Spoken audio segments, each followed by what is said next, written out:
Muhammad lahir pada tanggal 20 April tahun 571 Masehi, pada saat pasukan bergajah Abraha dihancurkan burung-burung ketika mereka datang untuk menyerang Ka'bah. Ka'bah adalah tempat di mana Nabi Muhammad dibesarkan dan diasuh. Sebuah tempat suci yang dibangun Nabi Ibrahim yang merupakan nenek moyang Nabi Muhammad. Ayahnya Abdullah wafat saat dia masih berada di dalam kandungan. Muhammad kemudian disusui oleh Halimatul Sa'diyah di desa Banu Sya'ad. Ibunya meninggal ketika dia masih berumur 6 tahun. Rasulullah bekerja sebagai penggembala kambing dan menjalankan usaha bersama seorang janda, Khadijah binti Khuwailid, kota Mekah tempat Rasulullah menghabiskan masa remajanya.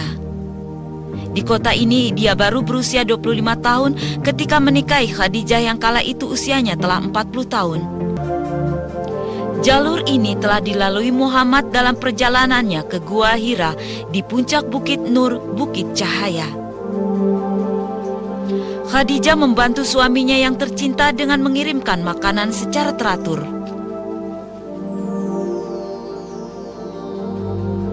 Disinilah Rasulullah menetap seperti yang dilakukan pendahulunya Nabi Ibrahim. Rasulullah marah pada kerusakan akhlak yang menimpa umatnya, yaitu mereka yang masih tetap menyembah berhala. Dia menerima wahyu pertamanya, ayat Iqra, Bismi Rabbikal Ladzi Khalaq, bacalah dengan nama Tuhanmu yang menciptakan. Peristiwa ini yang secara resmi mengesahkan Nabi Muhammad sebagai Nabi yang terakhir.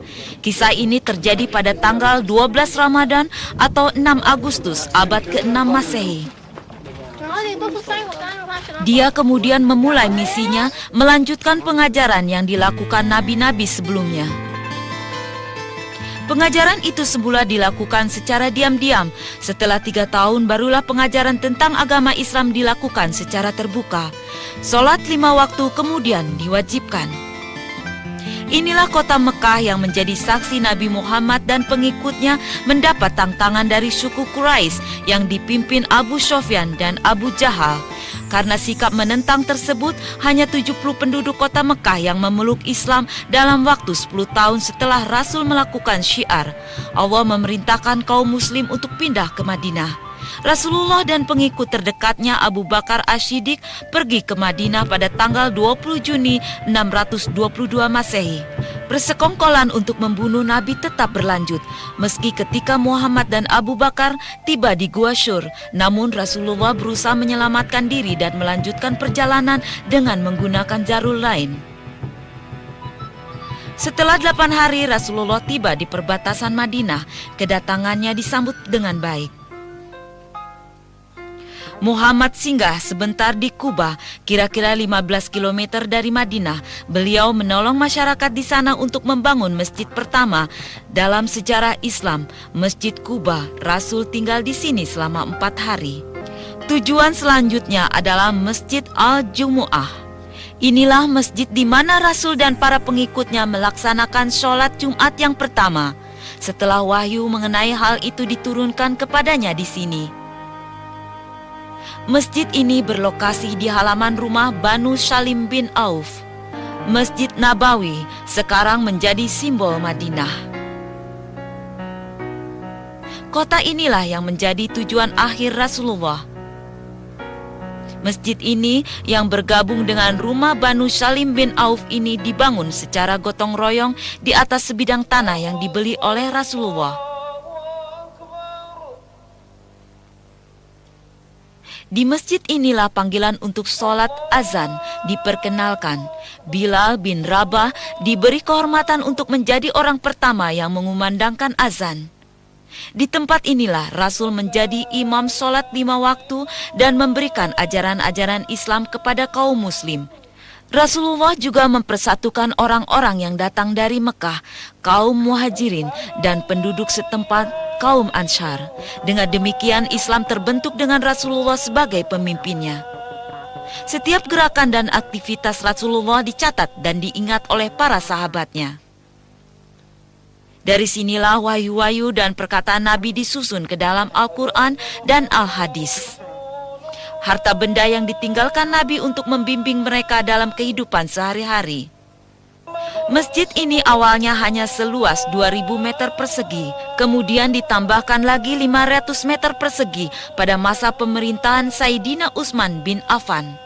Saat ini di bawah pemerintahan Raja Fahd, luasnya mencapai 400.000 meter persegi yang mampu menampung hingga 1 juta orang jemaah sekaligus. Rumah dan makam Rasulullah terletak di dalam masjid. Masjid ini berdiri megah dan interiornya dilengkapi dengan fasilitas modern dalam bangunan yang luas. Di Madinah, Rasul menandatangani sejumlah perjanjian dengan Yahudi di bawah Perjanjian Madinah. Inilah Masjid Qiblatain. Rasulullah menerima wahyu untuk merubah kembali arah kiblat orang Muslim dari Yerusalem ke Ka'bah. Wahyu ini diturunkan setelah kaum Muslim bersolat menghadap Yerusalem selama 16 tahun. Rasulullah menerima wahyu ketika menjalankan solat zuhur. 2 rakaat pertama, dia dan jamaahnya menghadap Yerusalem, dan 2 rakaat terakhir mereka bersolat menghadap Baitul Haram. Sejak saat itu, masjid ini dinamakan Masjid Qiblatain, yang berarti masjid dengan 2 kiblat. Masjid ini terletak di desa Bani Sulaiman. Peristiwa ini terjadi pada hari Senin, tanggal 15 Sa'ban tahun 2 Hijriah. Peristiwa ini kemudian diikuti sebuah wahyu yang mengizinkan orang Muslim untuk pergi perang dan berpuasa di bulan Ramadan.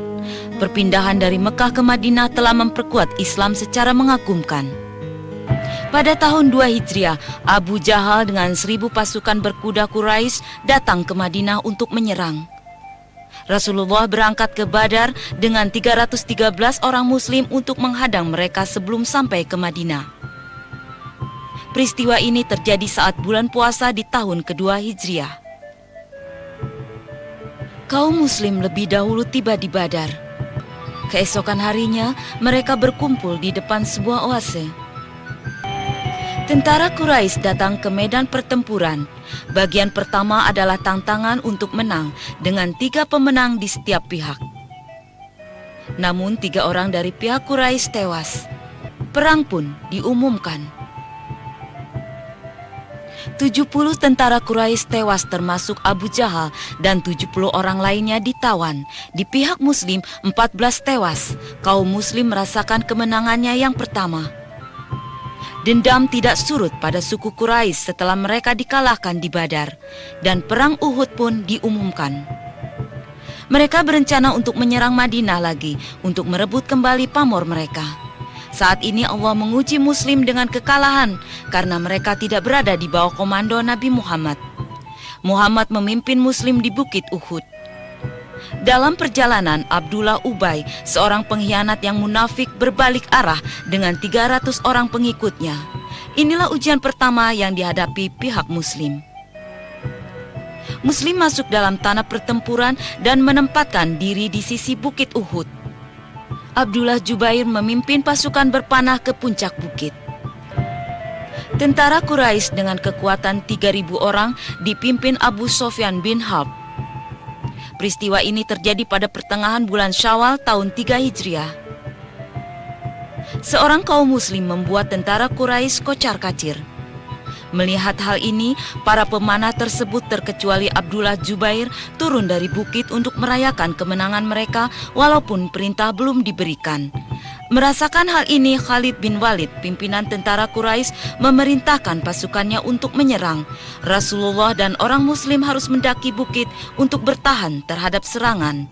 Akibat kecerobohan para pemanah itu, Rasulullah mengalami cedera.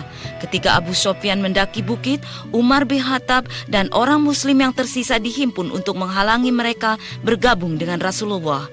Inilah makam pasukan Muslim, 70 tewas bersama di Uhud. Di antara mereka adalah Hamzah Abdul Muthalib, paman Rasul, dan juga Mus'hab bin Umair, pengibar bendera Islam. Perang Uhud mengajarkan Muslim bahwa kepatuhan terhadap perintah atasan adalah sangat penting. Bagi pihak Quraisy, kemenangan tidak membawa banyak kepuasan karena mereka tidak dapat mengambil alih Madinah. Ini adalah wilayah pertempuran Khandak. Khandak berarti parit. Perang ini terjadi di bulan Syawal pada tahun 5 Hijriah. Sebelum musuh tiba, orang Muslim mengadakan pertemuan. Pendapat Salman Al-Farisi bahwa parit-parit dibangun untuk menahan laju pasukan yang akan menyerang. Sebuah parit besar dibangun membentang 2 bukit. Pekerjaan ini memakan waktu 3 minggu sebelum berakhir. Tentara Quraisy berkekuatan 10.000 orang dan Yahudi Ghavan menyerang dari segala penjuru.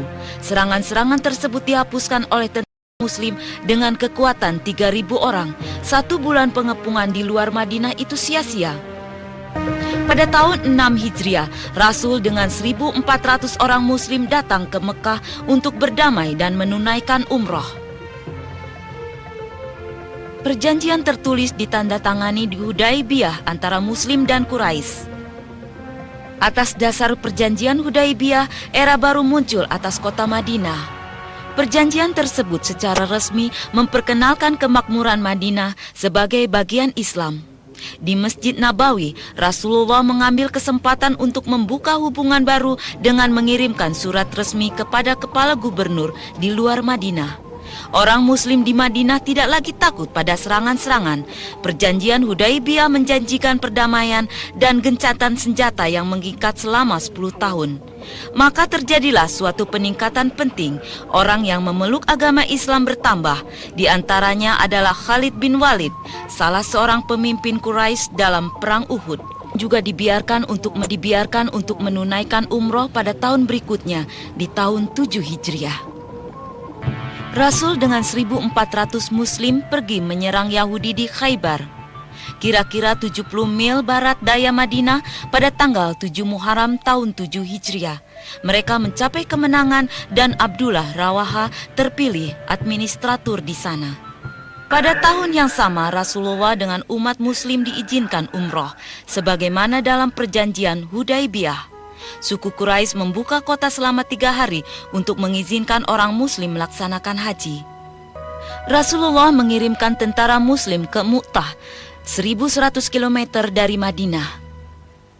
3.000 Muslim bertarung dengan 100.000 tentara Romawi pada bulan Jumadil awal tahun 8 Hijriah. Kemenangan ada di pihak Muslim, walaupun rintangan yang lebih besar menghadapinya. Pasukan Romawi berhasil mundur. Peperangan ini dihasut oleh orang Romawi di kota Basra yang membunuh seorang utusan Rasulullah yang dikirim ke sana. Pembalasan ini adalah balas dendam atas kematiannya dan mempertahankan kewibawaan Islam. Pada bulan Ramadan tanggal 10 tahun 8 Hijriah, Rasul dengan 10.000 Muslim menyerbu Mekah. Tindakan Rasulullah ini karena Quraisy melanggar perjanjian Hudaibiyah. Abu Sufyan memimpin sejumlah orang Mekah untuk memeluk agama Islam. Tidak ada pertumpahan darah di sini. Rasulullah kembali ke Masjid Nabawi dan menyiapkan kekuatan Islam yang bersatu. Di antaranya dia melarang praktek riba, praktek menanam bunga pada transaksi keuangan di antara orang Muslim. Pada permulaan bulan Muharram tahun 9 Hijriah, peraturan tentang zakat atau sedekah dilakukan oleh Rasulullah untuk menguntungkan pihak Muslim. Pada tahun yang sama, masyarakat Madinah melepas keberangkatan Rasul dan sejumlah tentara Muslim ke Tabuk, 700 km dari Madinah untuk berperang dengan tentara Romawi. 30 pasukan Muslim di bawah pimpinan Rasulullah memukul mundur pasukan Romawi.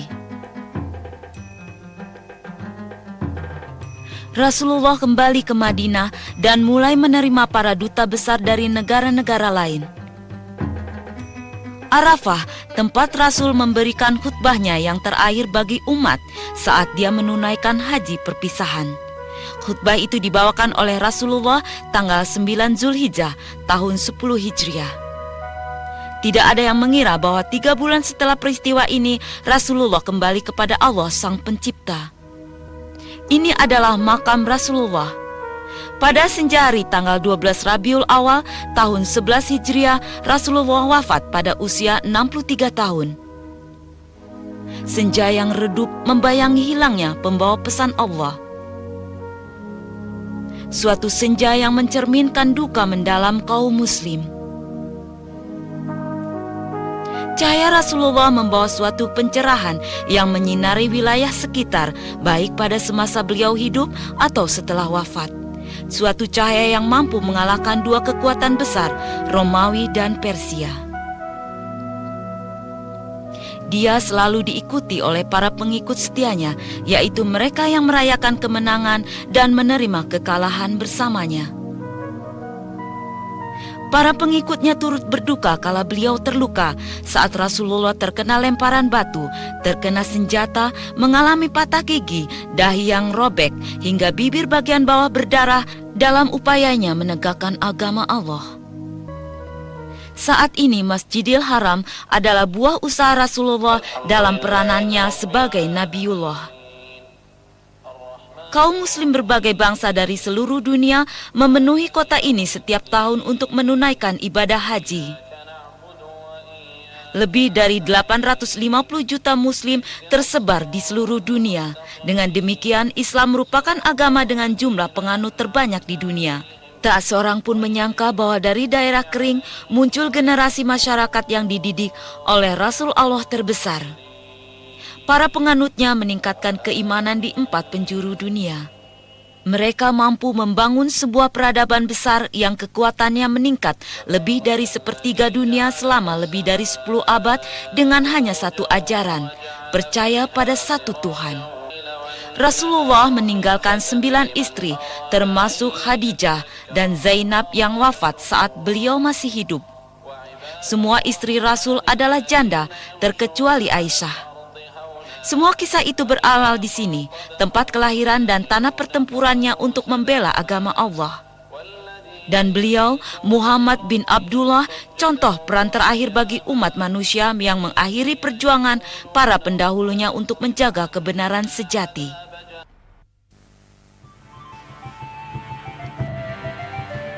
Istanbul adalah kota yang sangat bersejarah. Dibangun di atas reruntuhan kerajaan Daulah Utsmaniyah atau Ottoman, yang wilayahnya meliputi daratan Eropa, Asia, dan Afrika.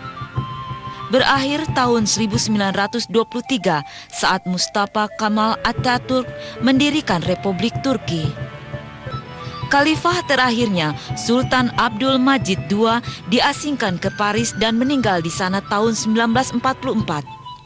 Turki saat ini telah mengikuti sistem kekhalifahan Islam dalam pemerintahannya. Sebagai gantinya, Turki mengubah diri menjadi modern, sekular, dan bangsa demokratis. Walaupun demikian, benda-benda bersejarah tetap dijaga. Lambaian bendera di Istana Topkapi seakan mengundang wisatawan untuk berkunjung dan menengok sejarah Islam. Menurut catatan sejarah, Istana Topkapi dibangun dengan panggung-panggung dimulai sejak Sultan Muhammad Fatah berkuasa sejak sekitar 1478. Istana ini telah menjadi tempat kediaman sultan-sultan dinasti Umayyah selama antara abad 15 sampai abad 19. Sebanyak 4.000 orang tinggal di dalam istana selama masa keemasan Kerajaan Daulah Utsmaniyah. Ini juga merupakan simbol kebesaran kerajaan yang kekuatan mencapai 3/4 dunia. Sayangnya pada akhir abad ini, semua yang tertinggal hanyalah sejarah. Istana saat ini diubah menjadi museum yang memamerkan barang-barang bersejarah dari kerajaan Daulah Utsmaniyah dan juga benda-benda bersejarah Islam lain dari seluruh dunia. Saat ini, Topkapi adalah salah satu dari museum-museum terbesar di dunia dengan koleksi benda-benda bersejarah terbanyak. Di antara koleksi itu terdapat barang-barang pribadi Rasulullah. Dalam koleksi tersebut juga disimpan 2 koleksi pedang Rasulullah. Menurut catatan sejarah, Rasulullah mempunyai 9 pedang. Salah satunya yang dinamai Zulfikar telah diberikan kepada Sayyidina Ali. Dia juga mewarisi pedang dari ayahnya, Abdullah bin Abdul Muthalib. Ini adalah cetak telapak kaki Rasulullah. Cetak kaki ini dibuat oleh seorang bangsawan Arab kepada salah seorang Sultan Ottoman. Cetak kaki ini diambil dari batu di Palestina. Dan cetak kaki ini dicetak ketika beliau menginjak batu untuk menaiki buraq pada malam Isra Mi'raj. Wadah ini berasal dari makam Rasul. Museum Topkapi juga menyimpan 7 surat Rasulullah. 14 abad yang lalu, surat ini sampai ke tangan Muqawqis, penguasa Kipti dari Mesir. Surat itu dikirim oleh Rasulullah untuk mengajak Muqawqis memeluk agama Islam. Surat ini ditemukan di Mesir pada tahun 1850 Masehi. Surat itu berukuran panjang 15 cm dan lebar 16 cm, terdiri dari 12 baris yang ditulis di atas kulit binatang dan memperlihatkan tanda Rasul. Kotak ini menyimpan gigi-gigi Rasul yang patah saat terjadi Perang Uhud. Kotak ini menyimpan cincin tanda Rasul, ditemukan di Baghdad, Irak pada abad 19.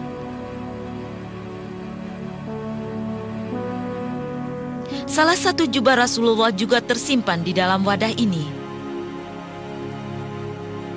Di dalam wadah ini terdapat sedikit tanah yang diambil dari Ka'bah di Mekah. Tanah ini ditempatkan dalam wadah yang layak untuk mencocokkan status. Dalam 2 wadah ini tersimpan 2 helai rambut Rasulullah. Jumlahnya seluruhnya ada 60 helai yang tersimpan dalam museum. 24 helai dari total seluruhnya tersimpan dalam kotak yang berlapisi emas dan perhiasan. Di dalam kotak ini terdapat sedikit tanah yang diambil dari makam Rasul di Madinah. Wadah ini terbuat dari emas murni seberat 14 kg, dibuat untuk melindungi Hajarul Aswad, batu hitam di Ka'bah.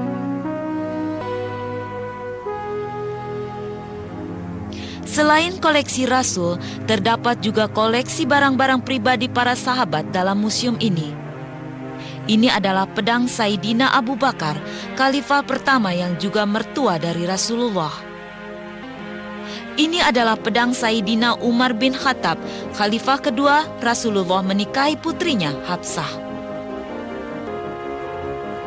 Yang ini pedang Sayyidina Utsman bin Affan, khalifah ketiga, dia adalah menantu Rasul.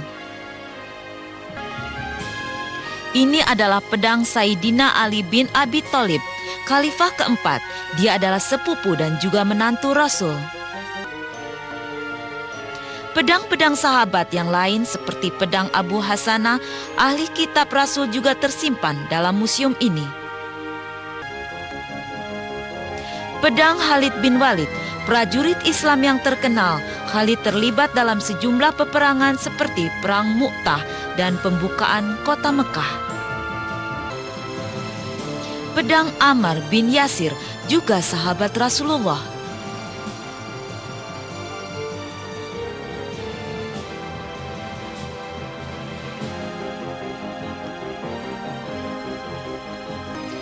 Pedang Ja'far bin Abi Talib atau Ja'far At-Toyar yang mati syahid dalam Perang Mu'tah. Dia adalah sepupu Rasul dan juga kakak dari Ali bin Abi Talib. Museum Topkapi juga memperlihatkan sistem pembuangan air dari atap Ka'bah.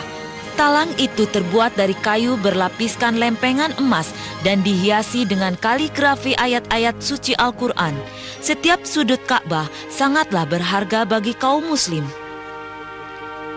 Ini berhubungan dengan fungsi Ka'bah sebagai tempat muslim menghadap saat bersholat. Namun Ka'bah tidak untuk disembah, melainkan cukup dihormati sebagai tempat suci.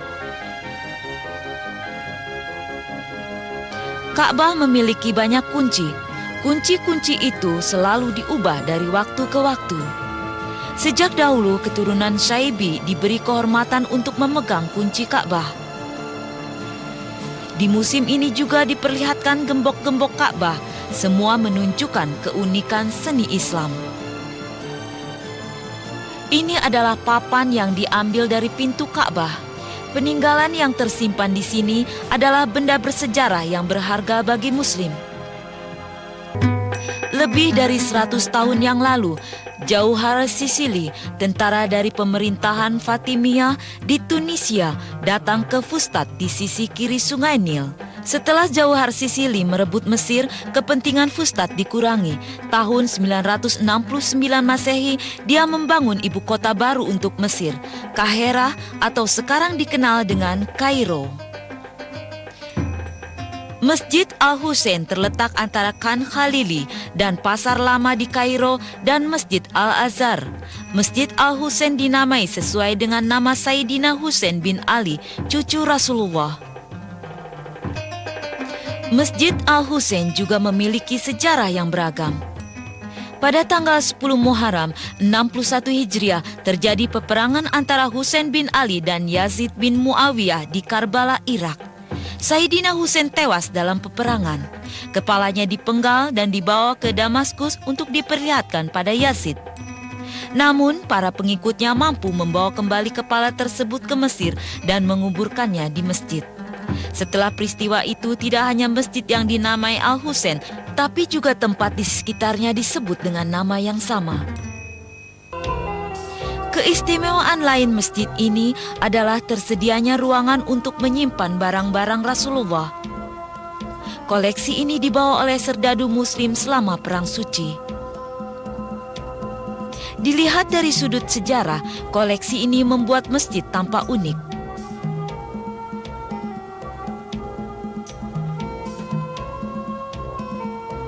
Dekorasi-dekorasi di dalam ruang pamer adalah suatu wujud kecintaan kaum muslim terhadap Rasulullah. Renovasi dan pendekorasian ruang ini dimulai sejak kira-kira 100 tahun yang lalu. Ruang ini dihiasi lampu, tenunan Mesir, kaligrafi Islam yang terkenal, dan sulaman yang indah. Mesir terkenal akan keindahan dan keunikan sulamannya.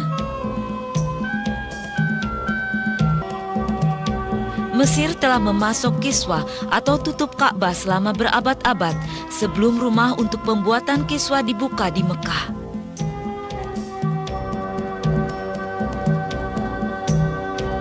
Kaligrafi tulus ini sangat rapi dan sulamannya sempurna. Umumnya, seniman muslim tidak suka menciptakan ukiran atau sulaman yang menggambarkan kehidupan makhluk hidup.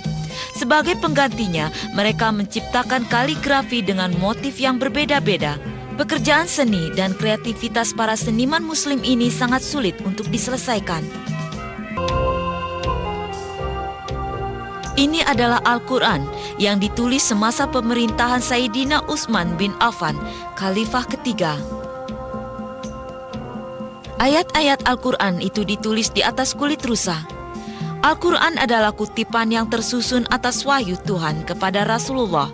Al-Quran mengungkap keimanan, hukum Islam, dan juga moralitas. 3 dasar utama dalam Islam yang menyentuh setiap aspek dalam kehidupan manusia. Usaha untuk mengutip wahyu-wahyu ke dalam buku telah dimulai sejak Khalifah yang pertama Abu Bakar Shiddiq, karena banyak sahabat yang hafal Quran tewas dalam berbagai pertempuran. Quran yang dikutip dalam bentuk tulisan disebut mushaf. Secara bersamaan, terdapat 5 mushaf yang ditulis, 4 darinya dikirim ke Mekah, Syria, Basra, dan Kufah, sehingga mereka dapat membuat salinannya. Mushaf yang lain tersimpan di Madinah untuk digunakan Sayyidina Utsman. Salinannya itu disebut mushaf Imam. Seiring perjalanan waktu, Quran disalin dari 5 yang asli dan tersebar ke 4 penjuru dunia.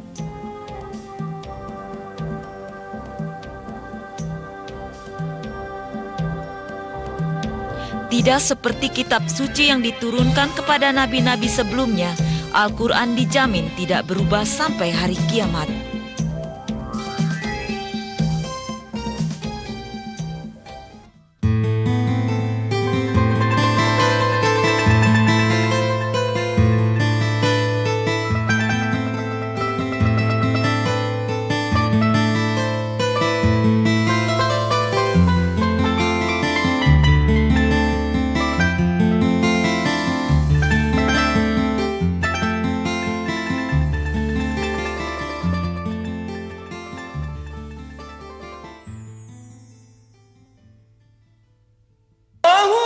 Salat adalah penghubung antara hamba dengan Tuhannya.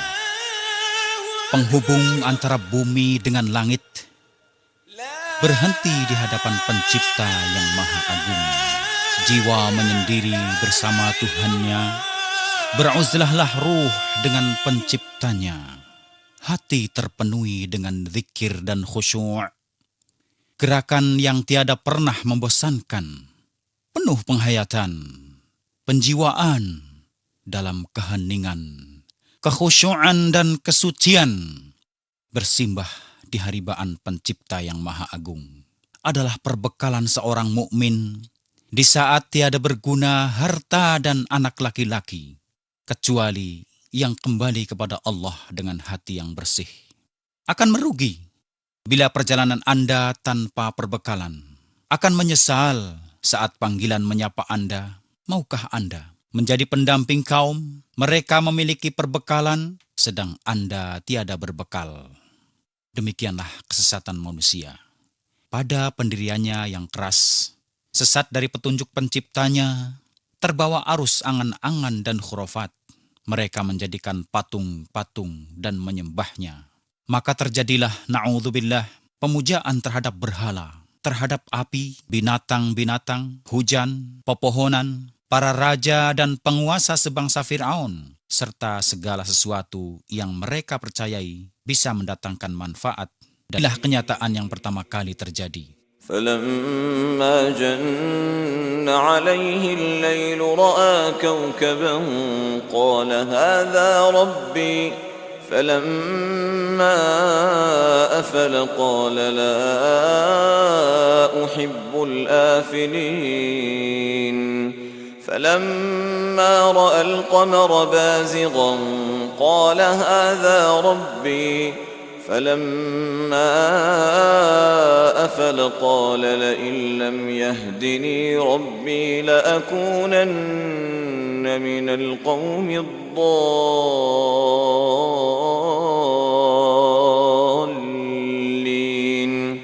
فلما رأى الشمس بازغة قال هذا ربي هذا أكبر فلما أفلت قال يا قوم إني بريء مما تشركون إني وجهت وجهي للذي فطر السماوات والأرض حنيفا وما أنا من المشركين. Inilah kejadian hakiki yang kedua kalinya ditampakkan terhadap manusia tentang kejadian penciptaannya. Untuk menyelamatkan mereka dari alam kesesatan, maka diutuslah para nabi kepada mereka dengan membawa berita gembira dan memberi peringatan. Diawali dengan ajaran mendirikan sholat, setelah mereka mengajak kaumnya menempuh jalan hidayah atau petunjuk. قل إن صلاتي ونسكي ومحياي ومماتي لله رب العالمين. Dimulailah dakwah dengan sholat, dengan pengarahan dan bimbingan umat manusia. Dan kepada siapakah sholat itu ditujukan?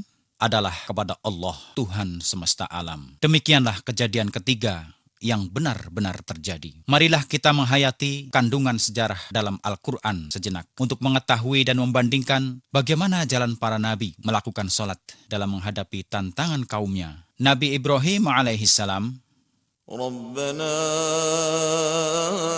inni askantu min dhurriyyati biwadin غير ذي زرع عند بيتك المحرم ربنا ليقيموا الصلاة فاجعل أفئدة من الناس تهوي إليهم وارزقهم من الثمرات لعلهم يشكرون. Nabi Daud alaihissalam, وظن داود أنما فتنا فاستغفر ربه وخر راكعا وأناب. Nabi Zakaria alaihi salam فنادته الملائكة وهو قائم يصلي في المحراب. Nabi Syuaib alaihi salam قالوا يا شعيب أصلاتك تأمرك أن نترك ما يعبد آباؤنا Nabi Musa alaihi salam فاعبدني وأقم الصلاة لذكري. Nabi Isa alaihi salam وأوصاني بالصلاة والزكاة ما دمت حيا. Nabi Muhammad sallallahu alaihi wasallam إن الصلاة كانت على المؤمنين كتابا موقوتا. Rasulullah sallallahu alaihi wasallam bersabda, didatangkan buraq kepadaku dalam bentuk hewan warna putih dan panjang, lebih besar dari keledai, lebih kecil dari bagal, merebahkan kakinya di hadapannya. Lalu beliau bersabda, maka aku mengendarainya hingga sampai di Baitul Maqdis. Lalu aku tambatkan dia di tempat di mana para nabi menambatkan kendaraan mereka. Lalu aku masuk ke dalam masjid dan melakukan sholat 2 rakaat. Lalu keluar dan datanglah malaikat Jibril alaihi salam kepadaku. Sampai akhirnya beliau bersabda, kemudian membawa naik kami sampai ke langit 7. Maka dibukakan langit untuk Jibril alaihi salam. Lalu dikatakan, dengan siapa engkau? Ia menjawab, Muhammad. Ditanya kembali, telah diizinkan kepadanya? Ia menjawab, telah diizinkan kepadanya. Maka dibukalah untuk kami. Lalu aku mendapatkan Ibrahim alaihi salam bersandar menghadap Baitul Ma'mur, di mana setiap hari masuk ke dalamnya 70.000 malaikat, sedang mereka tidak keluar lagi.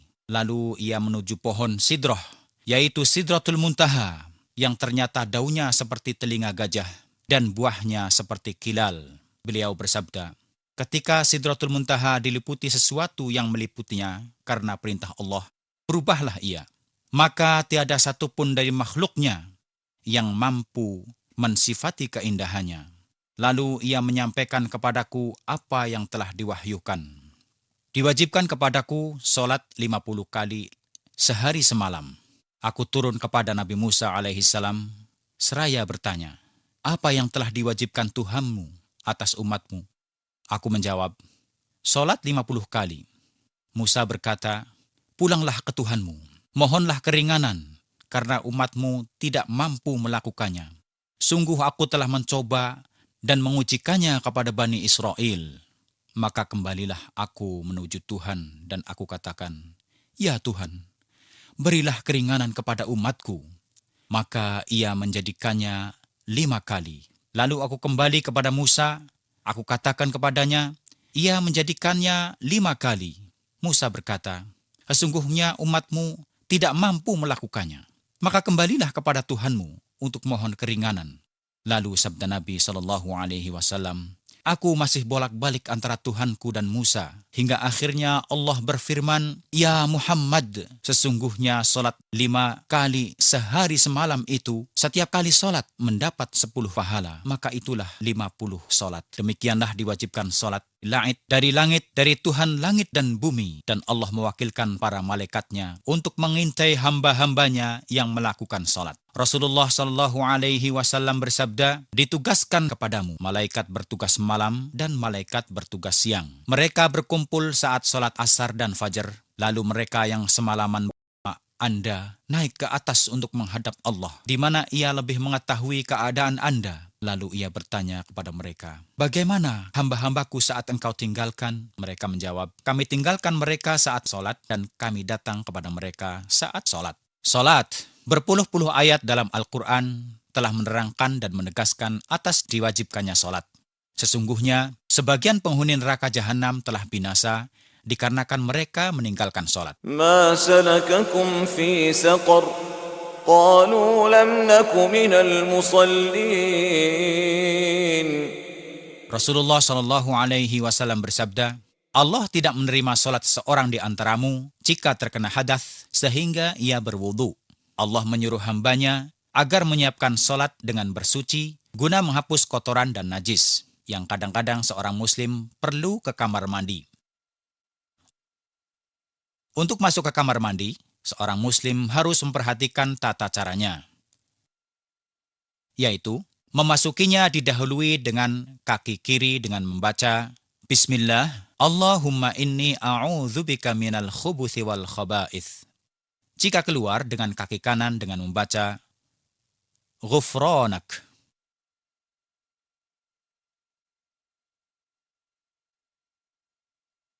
Perlu diperhatikan juga, jika Anda buang hajat, harus jauh dari pandangan manusia, tidak membawa masuk sesuatu yang tertulis nama Allah Ta'ala. Berusaha tidak menghadap atau membelakangi kiblat saat buang hajat besar atau kecil. Jangan berbicara saat buang hajat, kecuali karena sangat perlu. Janganlah beristinja dengan tulang atau kotoran hewan, karena itu adalah makanan jin. Beristinja dengan batu dibolehkan tanpa air, maka pakailah dengan jumlah yang ganjil. Jangan mengusap atau beristinja dengan tangan kanan. Rasulullah SAW bersabda, janganlah seseorang di antaramu memegangi kemaluannya dengan tangan kanan saat kencing, tidak pula mengusap bagian dari WC dengan tangan kanannya. Air dan syarat-syaratnya. Disyaratkan, air harus cukup untuk berwudu dan keperluan orang yang hendak berwudu. Bila air tidak cukup untuk itu, maka haruslah bertayamum. Keadaan air harus suci, yaitu tidak berubah sifat-sifat keairannya, dikarenakan benda najis atau benda bersih.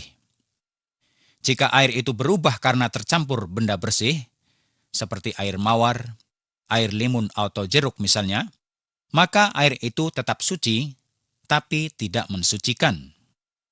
Juga, bila air itu tercampur benda najis, seperti air kencing atau lainnya, lalu berubah air itu, maka air itu menjadi najis.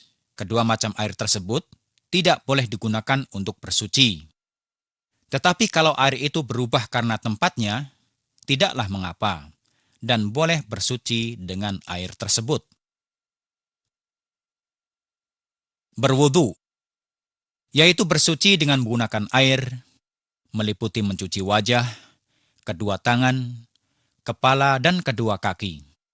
Allah Subhanahu wa Ta'ala berfirman, يا أيها الذين آمنوا إذا قمتم إلى الصلاة فاغسلوا وجوهكم وأيديكم إلى المرافق وامسحوا برؤوسكم وأرجلكم إلى الكعبين. Dalam berwudu, ada rukun-rukunnya yang wajib diperhatikan dengan seksama dan dikerjakan.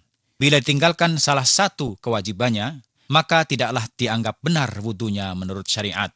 Al-isbagh, yaitu meratakan air pada bagian-bagian yang dicuci. Meratakan air tidak berarti berlebih-lebihan gunakannya saat berwudu tanpa suatu keperluan penting. Innahu la yuhibbul musrifin.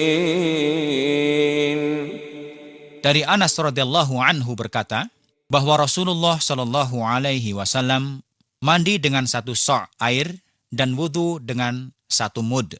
1 sok kira-kira 4 mud, dan 1 mud kira-kira 1 liter kurang 1/4. Saudara Muslim, ketahuilah bahwa niat itu wajib hukumnya pada setiap ibadah untuk mendapat ridho Allah Ta'ala dan mentaati hukumnya. Niat tempatnya di hati, bukanlah pekerjaan lisan.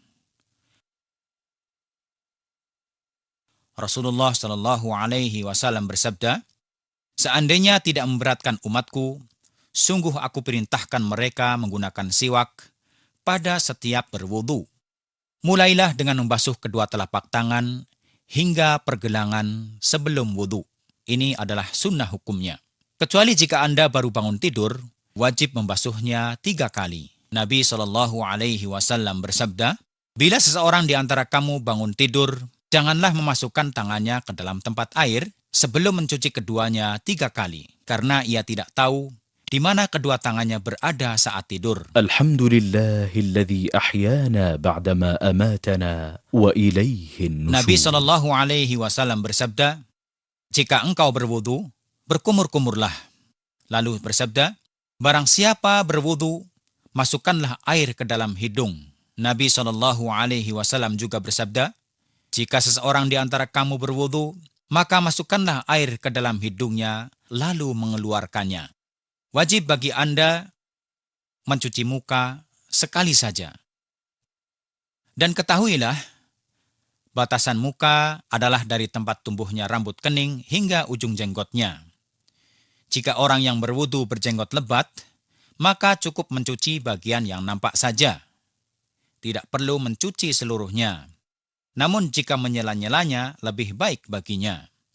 Tetapi jika jenggotnya tipis, sehingga terlihat kulit tempat tumbuhnya, maka harus menyela-nyela jenggotnya agar air sampai ke kulit yang kelihatan. Membasuh kedua tangan sampai kedua siku. Siku adalah antara hasta dan pangkal tangan. Rasulullah SAW bersabda, jika engkau berwudu, maka basuhlah sela-sela jari-jari kedua tangan dan kedua kaki.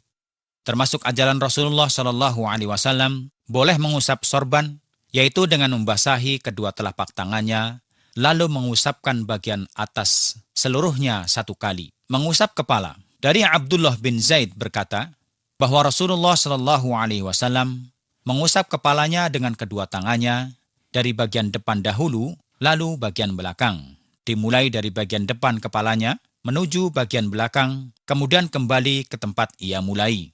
Dan usaplah kedua telinga bersama kepala dengan air yang masih tersisa di kedua tangan setelah mengusap kepala. Rasulullah SAW bersabda, kedua telinga adalah bagian dari kepala. Hukum diperbolehkannya mengusap sorban dan kerudung. Dari Amr bin Umayyah Ad-Dari radhiyallahu anhu berkata, aku melihat Rasulullah SAW mengusap bagian atas sorbannya dan kedua sepatunya. Umar radhiyallahu anhu berkata, barang siapa yang tidak bersuci dengan mengusap sorbannya, maka Allah tidak mensucikannya. Mencuci kedua kaki sampai kedua mata kaki. Mata kaki yaitu tulang yang menonjol pada bagian bawah betis.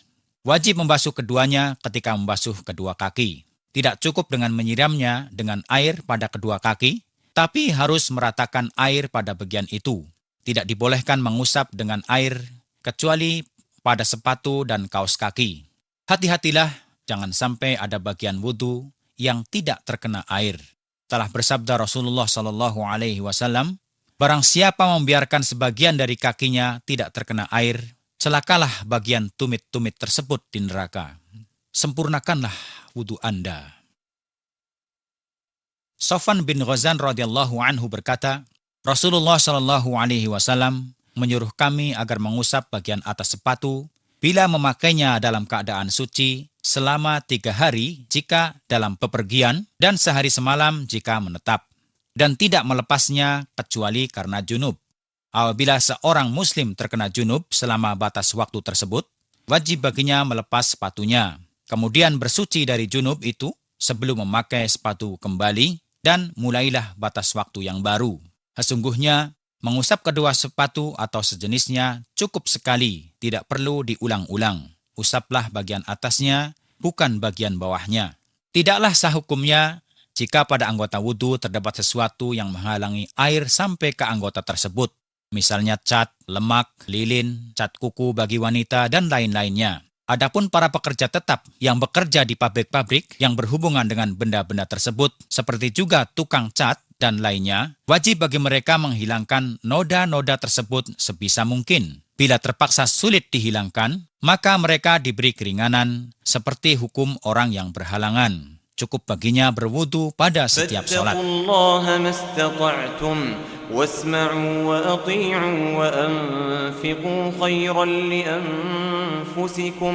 Tayammum.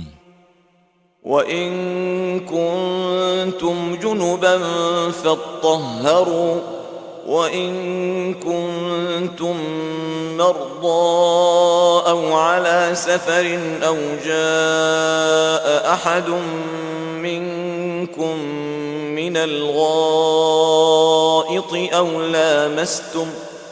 أو لامستم النساء فلم تجدوا ماء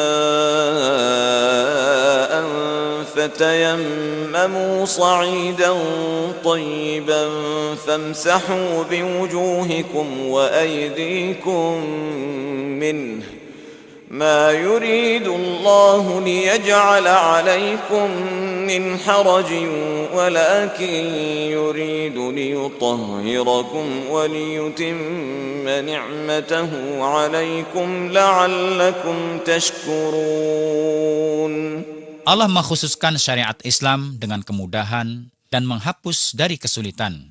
Di antaranya diizinkan bertayamum. Nabi SAW bersabda, kami dilebihkan dari umat lain dalam 3 hal. Di antaranya, dijadikan untuk kami tanah semuanya sebagai tempat sujud. Dijadikan debunya suci bila tidak mendapatkan air. Diciptakan bumi bagiku dan umatku, tempat sujud dan suci. Maka dimanapun seseorang dari umatku berada saat waktu sholat, maka tempat itu adalah suci.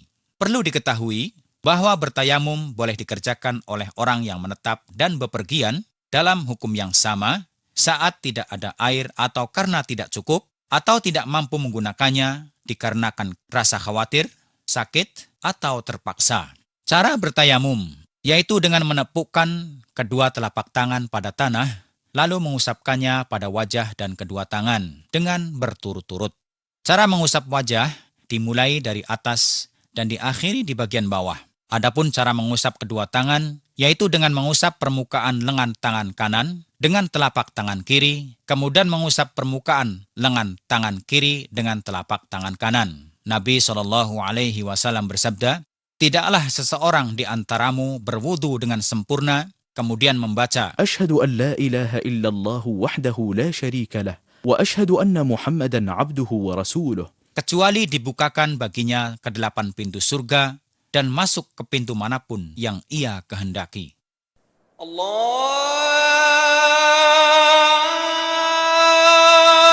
Akbar, Allahu Akbar. Adalah termasuk rahmat Allah bagi kaum muslimin, disyariatkan adzan bagi mereka untuk mengingatkan mereka bahwa sudah memasuki waktu sholat, sehingga bisa menyiapkan diri untuk memenuhi panggilan Allah. Ashhadu an la ilaha illallah.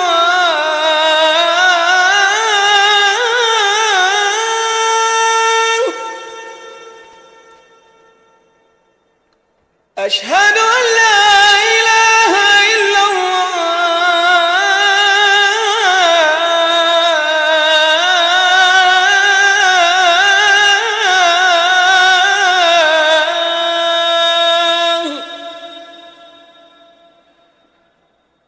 Ashhadu anna Muhammadar Rasulullah.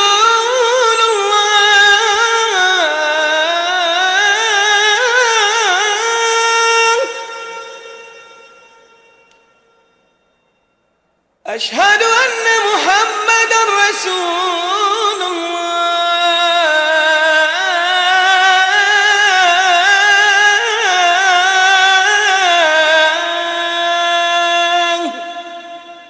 Adab mendengar adzan, yaitu dengan menirukan adzan bersama muadzin dengan mengucapkan apa yang diucapkan muadzin, kecuali pada 2 hayya ala, yaitu bila membaca hayya 'alas shalah dan hayya 'alal falah, maka ucapkanlah la haula wala quwwata illa billah.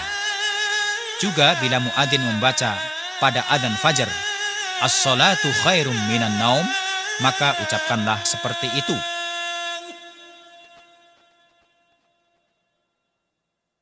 Dan jika pada saat iqamah ia membaca qad qamatis shalah, maka ucapkanlah aqamahallahu wa adamaha. Hayya 'alal falah.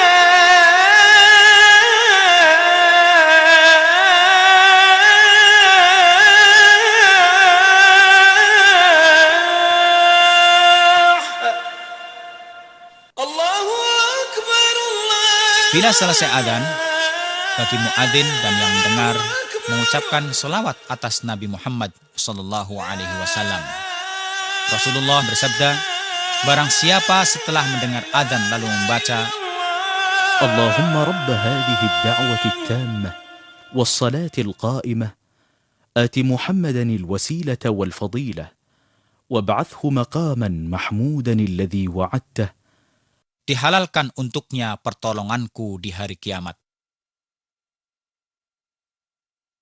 Salat. Salat adalah pokok dari ibadah, tiangnya agama. Kunci masuk surga adalah amalan manusia yang dihitung pertama kali di hari kiamat.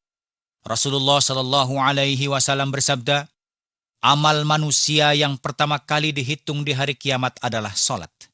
Bila salatnya benar, maka terhitung benarlah sah semua amalannya.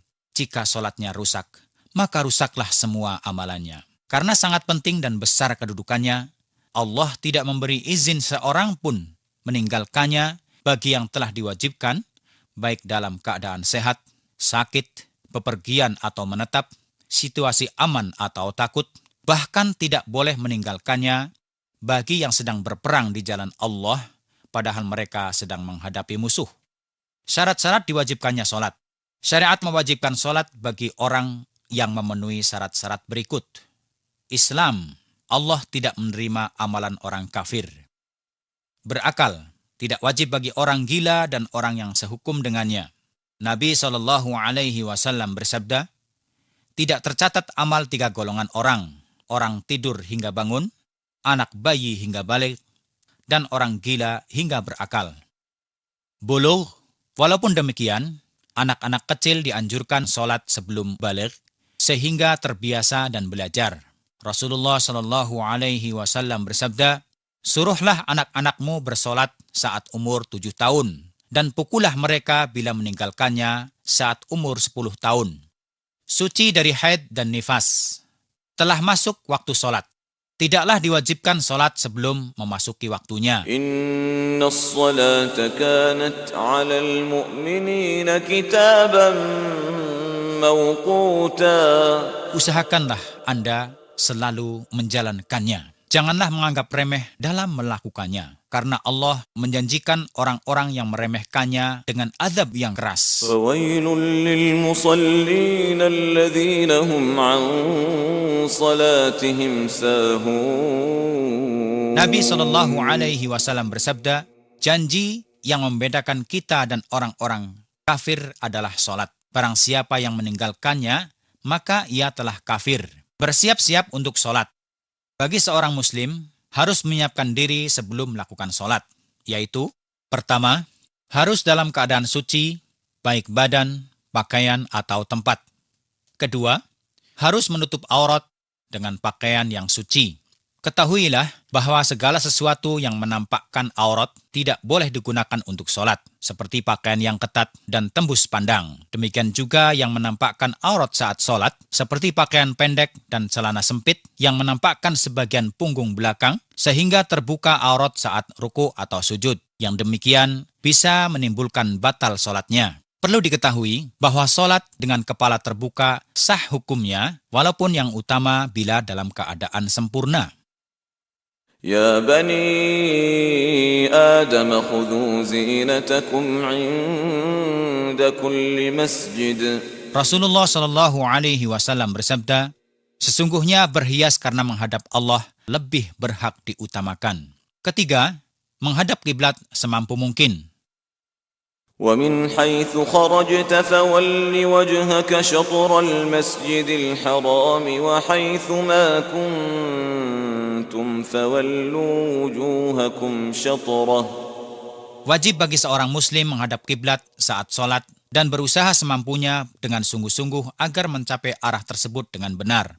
Jika diketahui setelah sholat bahwa ia tidak menghadap kiblat setelah berusaha sekuat mungkin, tidaklah perlu mengulangi sholatnya. Tidak ada yang gugur kewajibannya untuk menghadap kiblat, kecuali orang yang lemah seperti karena sakit, takut, atau terpaksa, atau sholat sunnah atau nawafil bagi orang di atas kendaraan.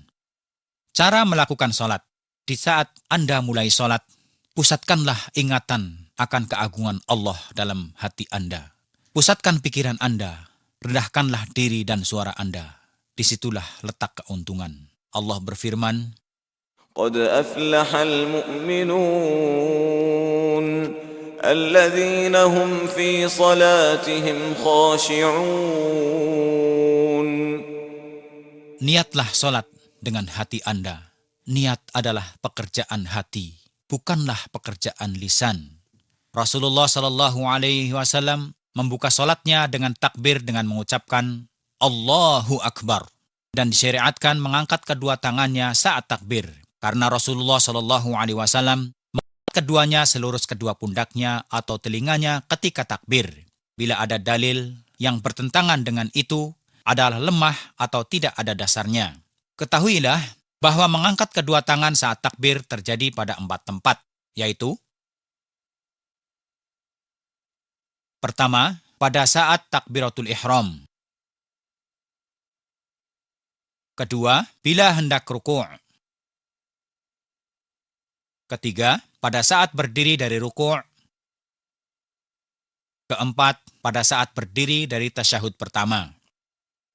Setelah itu, genggamkan tangan kanan Anda pada pergelangan tangan kiri, letakkanlah keduanya di atas dada atau bawahnya. Adapun menaruh keduanya di atas pusar atau bawahnya adalah lemah dalilnya, tidak sah dikerjakan. Demikian pula isbal, yaitu membebaskan kedua tangan ke bawah, tidak ada dalilnya. Arahkan pandangan mata Anda ke tempat sujud, sehingga lebih mendatangkan khusyuk. Setelah takbiratul ihram, Rasulullah Shallallahu Alaihi Wasallam berdoa dengan doa istiftah atau pembukaan, di antaranya Subhanakallahumma wa bihamdik, wa tabarak ismuk, wa ta'ala jadduk, wa la ilaha ghairuk. Dari Abu Hurairah radhiyallahu anhu berkata bahwa Rasulullah Shallallahu Alaihi Wasallam bila bertakbir untuk sholat berdiam sejenak sebelum membaca Al-Fatihah. Maka aku bertanya, ya Rasulullah, karena engkau aku relakan bapak dan ibuku. Aku melihat engkau berdiam antara takbir dan Al-Fatihah. Apa yang engkau baca? Beliau menjawab, اللهم باعد بيني وبين خطاياي كما باعدت بين المشرق والمغرب. اللهم نقني من خطاياي كما ينقى الثوب الأبيض من الدنس. اللهم اغسلني من خطاياي بالثلج والماء والبرد. Bila selesai membaca doa itu, mohonlah perlindungan kepada Allah dari godaan setan, lalu membaca Al-Fatihah. فإذا قرأت القرآن فاستعذ بالله من الشيطان الرجيم. Ketahuilah bahwa bacaan Al-Fatihah setiap rakaat adalah rukun solat. Tidak sah solat seseorang tanpa bacaan tersebut. Nabi Shallallahu Alaihi Wasallam bersabda, barang siapa yang tidak membaca Al-Fatihah berarti ia tidak bersolat. Maka dari itu wajib bagi Anda berusaha sebaik mungkin belajar membaca Al-Fatihah dengan benar seperti bacaan berikut ini. Bismillahirrahmanirrahim. Alhamdulillahi Rabbil Alamin. Ar-Rahmanir-Rahim. Maliki Yawmiddin. إياك نعبد وإياك نستعين اهدنا الصراط المستقيم صراط الذين أنعمت عليهم غير المغضوب عليهم ولا الضالين.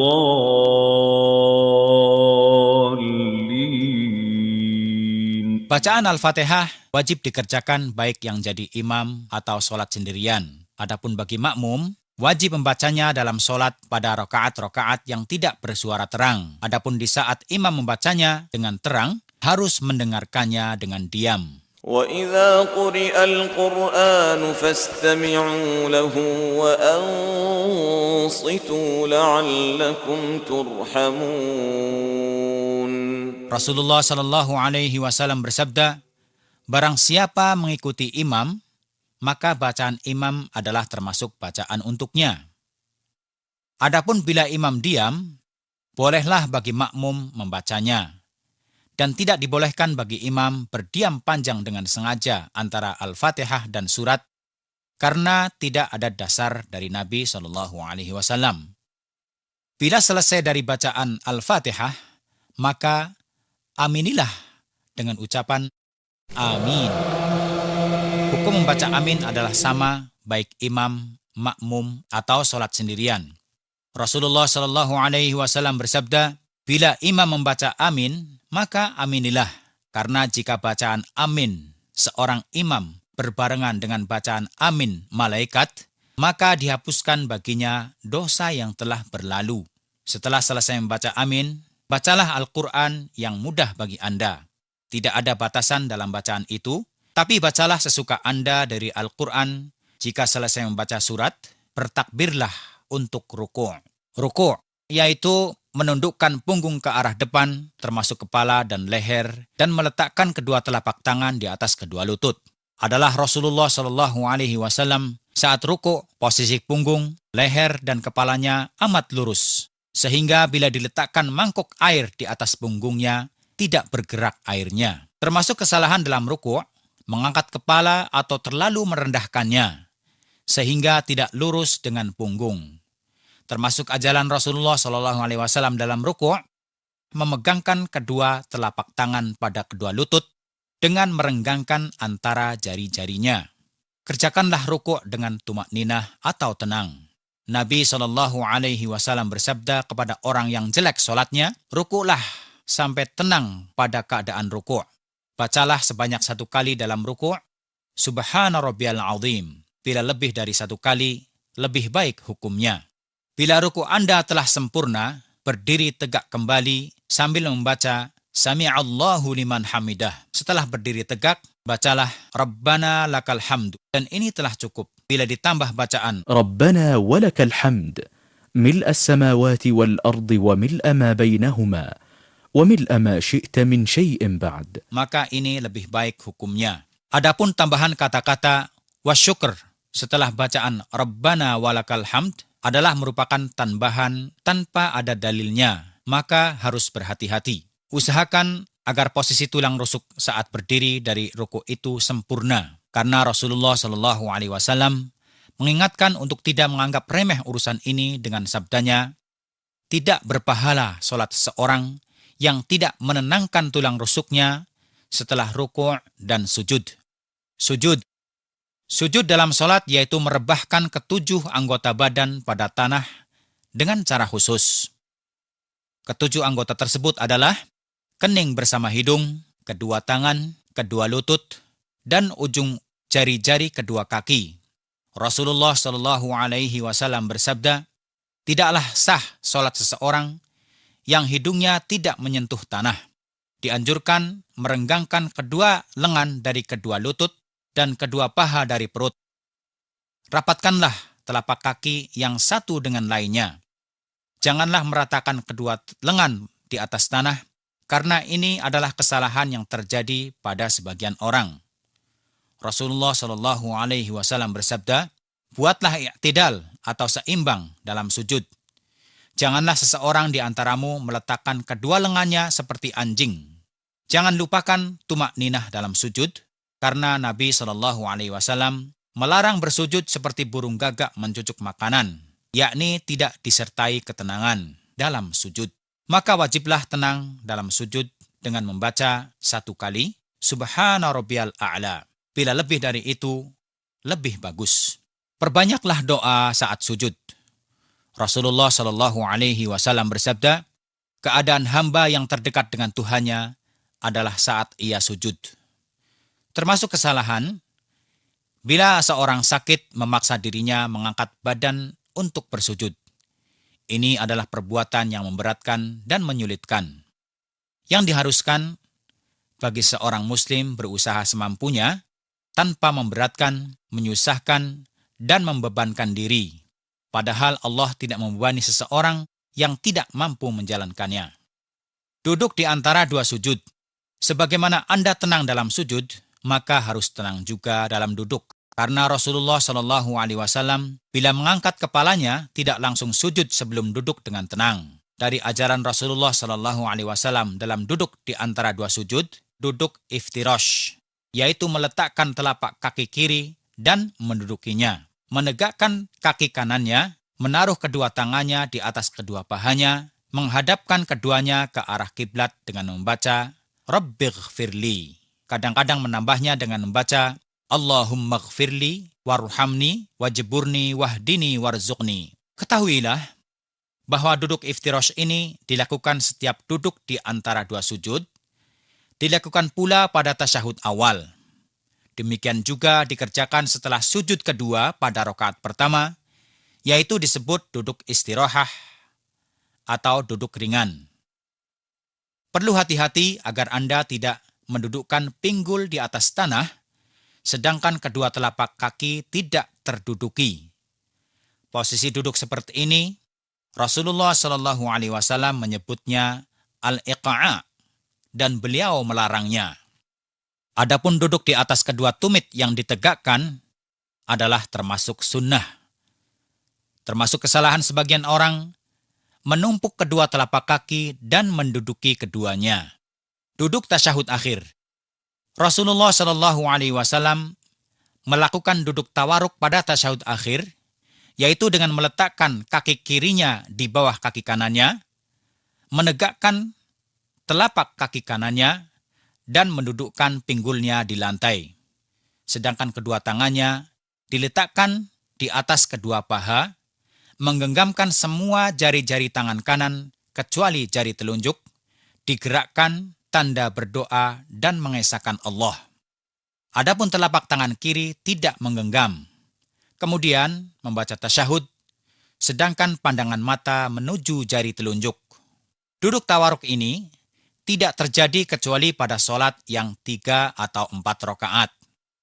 Sedangkan pada sholat yang terdiri dari 2 rakaat, tidak disunahkan duduk tawaruk seperti sholat fajar, sholat jum'ah, dan sholat-sholat sunnah atau nawafil. Bacaan tasyahud. Sebagian sahabat Nabi SAW berkata bahwa Rasulullah SAW mengajari kami doa tasyahud sebagaimana beliau mengajari kami Al-Quran. Di antara doa Nabi yang diajarkan kepada mereka saat tasyahud adalah التحيات لله والصلوات والطيبات السلام عليك أيها النبي ورحمة الله وبركاته السلام علينا وعلى عباد الله الصالحين أشهد أن لا إله إلا الله وأشهد أن محمدا عبده ورسوله.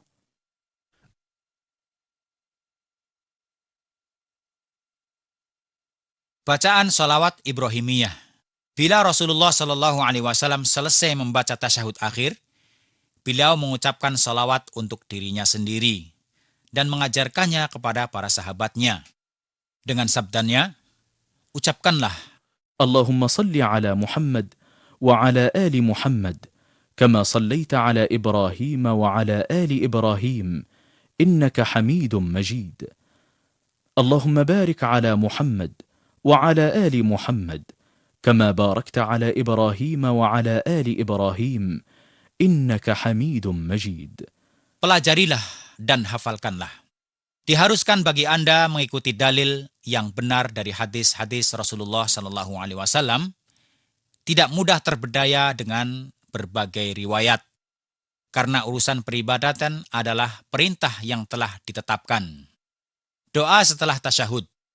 Berdoalah setelah membaca tasyahud sebelum salam dengan doa yang Anda sukai, seperti doa yang dibaca Rasulullah SAW, yaitu اللهم إني أعوذ بك من عذاب جهنم وأعوذ بك من عذاب القبر وأعوذ بك من فتنة المسيح الدجال وأعوذ بك من فتنة المحيا والممات. Salam. Mengucapkan salam adalah salah satu rukun solat. Tidak sah solat seseorang tanpa melakukannya. Karena Nabi SAW mengucapkan salam ke kanan dengan membaca Assalamualaikum warahmatullah. Kadang-kadang menambahnya dengan wabarakatuh. Kemudian mengucapkan salam ke kiri dengan membaca Assalamualaikum warahmatullah. Usahakanlah mendirikan sholat sebagaimana